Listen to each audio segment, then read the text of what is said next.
ఇప్పుడు ఊర్ల పనులు దొరకక జిల్లాలకు పోతుంటారు పబ్లిక్. పట్నం బాట పట్టేటోళ్ళు లక్షల మంది ఉంటారు. అట్లనే ఓ రాష్ట్రం నుంచి ఇంకో రాష్ట్రానికి బతకబోయేటోళ్ళు, మన దేశం నుంచి బయట దేశాలకు పోయి కొలువులు చేస్తోళ్ళు, చదువుకుంటోళ్ళు, దందాలు చేస్తోళ్ళు సుతా ఉంటారు.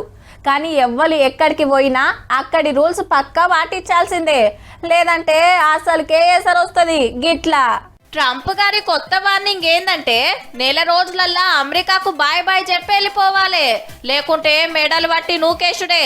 అందరికి కాదబ్బా, దొంగ కాగితాల మీద ఉన్నోళ్ళకే గీ వార్నింగ్.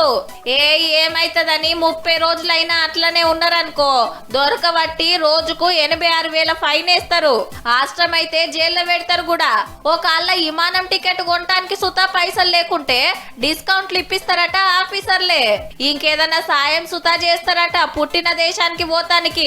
మంచి మాటతో చెప్పంగా ఇంటే మంచిది, లేదంటే మా తడాక ఏందో చూపిస్తాం మీ ఇష్టమే గాని గట్టి దమ్కే ఇస్తాండ్రు. గది దోస్తు దేశం గిది దుష్మన్ దేశం అనేం చూడరటుల్లో. రూల్ అంటే రూలే, ఎవ్వలైనా మాకొక్కటే అంటాంది అమెరికా. కాగితాలు కరెక్ట్ గున్నోళ్ళ తెరువు అస్సలే ఓరట. కాకుంటే ఓ 43 కోట్లు పెట్టి గీ కారెట్ కొనుక్కుంటే ఎవ్వలన్నా ఉండొచ్చని ముందే ఆఫర్ ఇస్తే వేల మంది కొంటాండ్రు. గంత పైకం పెట్టేటోళ్ళు శ్రీమంతులే కాబట్టి గల్లకక్కరికొస్తది. ఏరే దేశాల వస్తువుల మీద అడ్డగోలుగా ట్యాక్సులు గుంజుడు, దొంగతనం వచ్చినోళ్ళని ఎలగొట్టుడు.